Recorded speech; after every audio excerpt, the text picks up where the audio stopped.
श्री स्वामी समर्थ. स्वामी महाराजांच्या कृपेने तुमच्या सर्व इच्छा मनोकामना पूर्ण हो. उद्या आहे दसरा म्हणजेच विजयादशमी.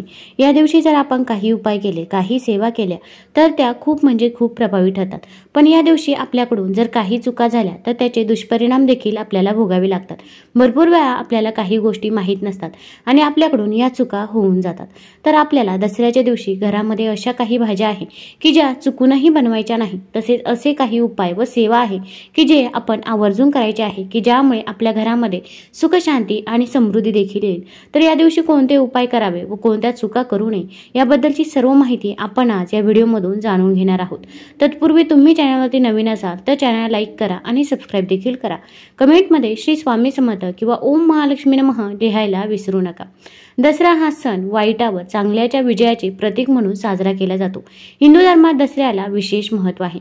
दसऱ्याच्या दिवशी प्रभू रामाने रावणाचा वध करून युद्ध जिंकले.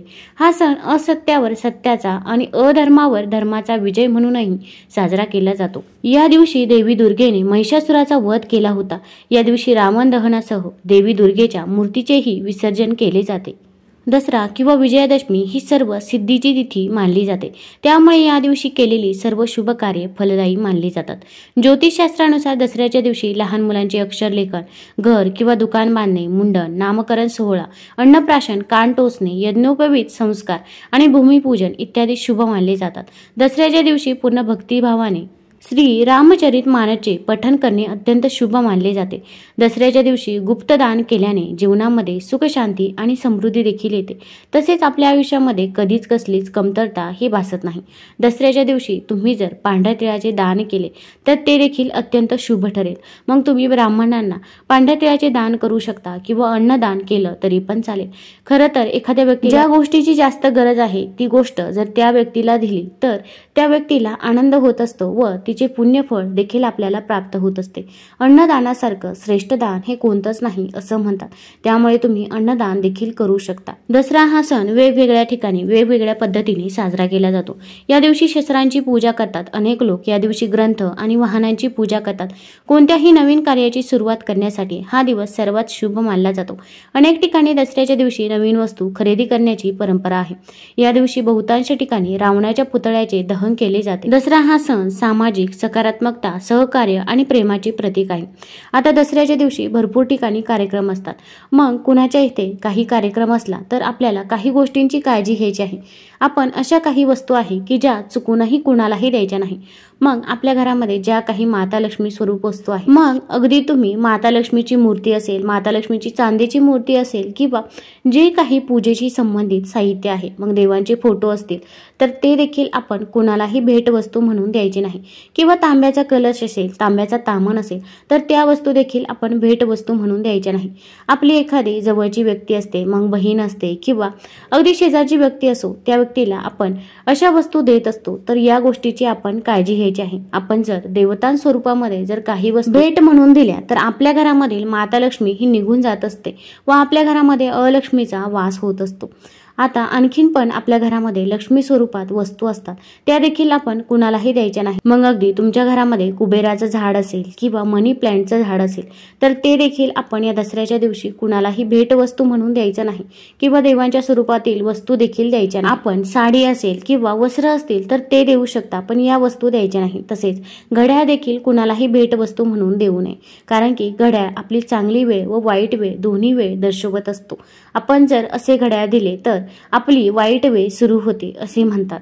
अगदी वाढदिवस असला किंवा दुसरा कोणताही कार्यक्रम दसऱ्याच्या दिवशी असो तर त्या दिवशी आपण या वस्तू द्यायच्या नाही. तसेच आपल्या घरामधील झाडू हा साक्षात माता लक्ष्मी स्वरूप असतो. आपण जर आपल्या घरातील झाडू कोणाला दिला तर आपल्या घरामध्ये लक्ष्मी निघून जात असते व आपल्या घरामध्ये अलक्ष्मीचा वास होत असतो. तुम्हाला जर या दिवशी झाडू दान करायचा असला तर ते अत्यंत शुभ ठरतं. पण आपण घरामध्ये जो काही झाडू वापरत आहोत तो झाडू आपण कुणालाही द्यायचा नाही. अगदी 5 मिनिटासाठी देखील हा आपल्या घरातील झाडू आपण या दिवशी कुणालाही देऊ नये.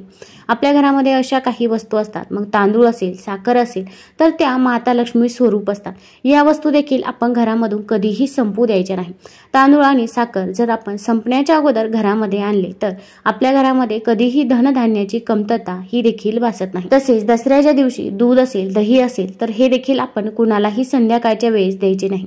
आपण जर असे केले तर आपल्या घरामध्ये लक्ष्मी माता ही निघून जात असते। विजयादशमीच्या दिवशी विवाह विधी निषिद्ध मानले जातात। दसरा हा सण वाईटावर चांगल्याच्या विजयाचे प्रतीक आहे, म्हणून या दिवशी चुकूनही कोणतेही वाईट कृत्य करू नये। मर्यादा पुरुषोत्तम रामाचा आशीर्वाद घ्यायचा असेल तर चुकूनही तुमची प्रतिष्ठा विसरता कामा नये। कोणत्याही व्यक्तीचा अपमान करू नये। आपण जर या दिवशी आपल्या घरामध्ये नकारात्मक बोललो तर आपल्यासोबत देखील तसेच होत राहते। त्यामुळे या दिवशी तुम्हाला जेवढे जमेल तेवढे सकारात्मक बोलण्याचा प्रयत्न करा। आपण जसे बोलू तसेच आपल्याबाबत होत असते, कारण की वास्तू ही नेहमी तथास्तु म्हणत असते। तुम्ही चांगलं बोलाल तरी पण वास्तू तथास्तु म्हणेल आणि तुम्ही जर वाईट बोलाल तरी पण वास्तू तथास्तुच म्हणेल। त्यापेक्षा तुम्हाला जी गोष्ट पाहिजे आहे तिच्याबद्दल बोला, ती गोष्ट नक्कीच तुम्हाला मिळेल। अगदी आपली लहान मुले असो, मुले अभ्यास करत नसतील किंवा नोकरी त्यांना मिळत नसेल तर त्यांना न बोलता उलट तुम्ही त्यांच्याबद्दल चांगलं घरामध्ये बोला, बघा त्यांची प्रगती नक्कीच तुम्हाला बघायला मिळेल। या दिवशी आपण दारावरती आलेल्या व्यक्तीला देखील तसेच जाऊ द्यायचं नाही। मग दारावरती कोणतीही व्यक्ती येऊ, अगदी जर एखादी महिला असेल तर त्या महिलेची तुम्ही ओटी भरायची आहे, कारण की ही महिला साक्षात माता लक्ष्मी माता दुर्गेच्या स्वरूपामध्ये आहे। त्यामुळे त्या व्यक्तीला आपण तसेच जाऊ द्यायचं नाही। तुम्ही त्या व्यक्तीला काहीतरी खाण्यासाठी देऊ शकता किंवा अगदी एक ग्लास भरून पाणी दिलं तरी पण चालेल, पण त्या व्यक्तीचा आपण अपमान करायचा नाही। आपण भरपूर वेळा म्हणतो की या व्यक्तीकडे काय कमी आहे, हात आहे, पाय आहे, पण ही व्यक्ती काम न करता इकडे तिकडे मागत असते, पण असा विचार अजिबातही करायचा नाही। आपल्या घरामध्ये साक्षात माता लक्ष्मी आली आहे असे समजून त्या व्यक्तीची तुम्ही ओटी भरावी, तसेच तुम्ही तिला काहीतरी दान हे नक्की करू शकता। या दिवशी अगदी तुमच्या दाराजवळ गाय, कुत्रा, मांजर हे पाळीव प्राणी आले तर त्यांना देखील तुम्ही हकलून लावायचं नाही किंवा त्यांच्यावरती देखील तुम्ही काठी उचलायची नाही। उलट त्या प्राण्यांना देखील तुम्ही काहीतरी खायला द्यायचं आहे, पण ते देखील आपल्या दारातून तसेच जाता कामा नये। त्यांचा जर आशीर्वाद आपल्याला मिळाला तर आपल्या आयुष्यामध्ये कधीच कसलीच कमतरता ही भासत नाही। तसेच आपल्या अवतीभोवती असे काही व्यक्ती असतात की ते नेहमी इतरांबद्दल वाईट बोलत असतात किंवा दुष्कृत्य करत असतात, तर या व्यक्तींसोबत आपण या दिवशी राहायचे नाही। तसेच या व्यक्तींच्या इथे आपण जेवण देखील करायचे नाही। आपण जर असे केले तर आपण देखील त्यांच्यासोबत पापाचे भागीदार होत असतो। त्यामुळे या गोष्टीची काळजी घ्यायची आहे। तसेच या दिवशी कोणत्याही व्यक्तीचा अपमान करू नये। विजयादशमीच्या दिवशी कोणाशीही वाद घालू नये, खोटे बोलू नये, कठोर शब्द हे वापरू नये। तसेच या दिवशी सर्वात महत्त्वाची गोष्ट म्हणजे झाडे तोडणे देखील अशुभ मानले जाते।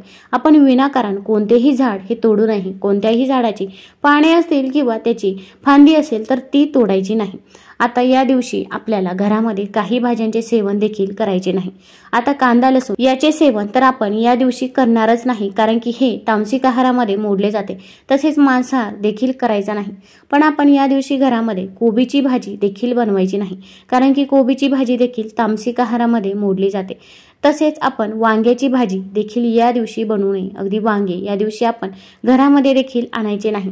त्यानंतर तिसरी भाजी आहे ती म्हणजे दुधी भोपळा आपल्याला या दिवशी घरामध्ये चुकूनही बनवायचा नाही।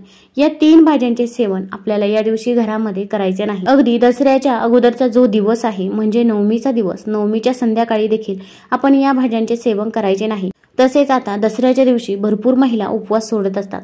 मग उपवास सोडताना पहिल्यांदा नैवेद्य आपल्याला गोमातेला दाखवायचा आहे, त्यानंतरच आपण गोड पदार्थ खाऊनच उपवास सोडायचा आहे। उपवास सोडताना कोणतेही मसालेदार पदार्थ किंवा तिखट पदार्थ आपण ग्रहण करायचे नाही। तुम्हाला जर हा व्हिडिओ आवडला असेल तर चॅनलला लाईक करा, सबस्क्राईब करा। धन्यवाद।